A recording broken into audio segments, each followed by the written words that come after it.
এ ভাই, রথের দিন আবার নিরামিষ খেতে হবে আমায়? আজ যেই রান্না দুটো আমি বানিয়ে দিচ্ছি না, এই কম্বোটা বানিয়ে খেলে নিরামিষ খাবার কষ্ট তো একদমই ভুলে যাবে। প্রথমেই শুরু করব মটর পনির পোলাও দিয়ে।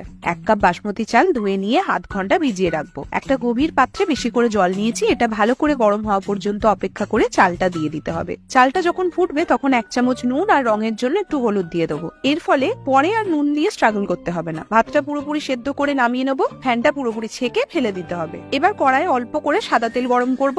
100 গ্রাম মতো পনির ভেজে নেবো। ছোট ছোট টুকরো করে কেটে রেখেছি পনিরটা। ভাজার সময় একটুখানি নুন ছড়িয়ে লাল লাল করে ভেজে তুলে নেবো। ওই তেলেই দিয়ে দেবো 1 চামচ ঘি, ফোড়নে দিয়ে দেবো দারচিনি, এলাচ, লবঙ্গ আর তেজপাতা। এবার সেদ্ধ করে রাখা কড়াইশুঁটিটা এর মধ্যে দিয়ে দেবো। তেল খুব গরম হওয়ার আগেই এই কাজটা করতে হবে, নাহলে কড়াইশুঁটিগুলো কিন্তু বিস্ফোরণ হবে। কড়াইশুঁটিগুলো দিয়ে একটু নাড়াচাড়া করার পরেই আমি সেদ্ধ করে রাখা ভাতটা দিয়ে দেবো। সাথে যেই রকম মিষ্টি চাইছেন সেই রকম চিনি দেবেন।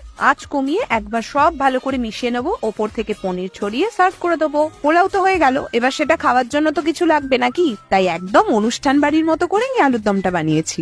উফ, কালার দেখে তো মনে হচ্ছে এক্ষুনি খেয়ে নি। আরে খাবে খাবে, দাঁড়াও আগে রেসিপিটা বলে দিই। একটা মিক্সি জারে কয়েকটা মশলা নিয়ে নিতে হবে। তার মধ্যে প্রথমেই আসবে 1 চামচ জিরে, 1 চামচ ধনে, একটা বড় এলাচ, দুটো ছোট এলাচ, সাথে দিয়ে দিলাম একটা জয়িত্রীর ফুল। এটাকে একটা বলা যায় না, একটার থেকে একটু কমই আছে। একটা টমেটো ছোট ছোট করে কুচিয়ে নিচ্ছি, এটাও মিক্সারে দিয়ে দেবো। সাথে দেবো 1 চামচ পোস্ত আর 1 চামচ মগজ। এটাকে আমি মিক্সি জারে একদম মিহি করে বেটে নেবো। যদি দেখেন যে মিহি করে বাটা যাচ্ছে না, তাহলে কিছুক্ষণ এটাকে এইভাবেই ফেলে রাখুন, দেখবেন মশলাগুলো ভিজে যাবে। তারপর এটাকে বাটতে খুবই সুবিধা হবে। এখানে ছোট ছোট আলু আমি নিয়ে নিয়েছি। নতুন আলু আছে ½ কিলো মতো, সেদ্ধ করে রেখেছিলাম, খোসাগুলো ছাড়িয়ে নিচ্ছি। গরম গরম তেলে আলুগুলো ঝপঝপ করে দিয়ে দেবো। ছড়িয়ে দেবো একটু নুন। আলু সেদ্ধ করার সময় নুনটা দিতে পারেন। আলুটা লাল লাল করে ভেজে তুলে রাখছি। কড়ার এই তেলেই দিয়ে দেবো মশলার পেস্টটা। মশলাটা ভালো করে কষিয়ে নিতে হবে। এর মধ্যেই দিয়ে দেবো কাশ্মীরি লঙ্কার গুঁড়ো রঙের জন্য। তেল ছাড়া পর্যন্ত মশলাটা কষিয়ে এর মধ্যেই দিয়ে দেবো সামান্য একটু জল। এরপর ঝোলটা ফুটতে শুরু করলে আলুগুলো এর মধ্যেই দিয়ে দিতে হবে। সাথে কয়েকটা কাঁচা লঙ্কা। এই মোটা মোটা কাঁচা লঙ্কাগুলো কিন্তু দারুণ ঝাল হয়। আমাদের আলুর দম মোটামুটি রেডি। ওপর থেকে ধনেপাতা কুচি ছড়িয়ে গরম গরম সার্ভ করে দেবো পোলাওয়ের সাথে। টাটা।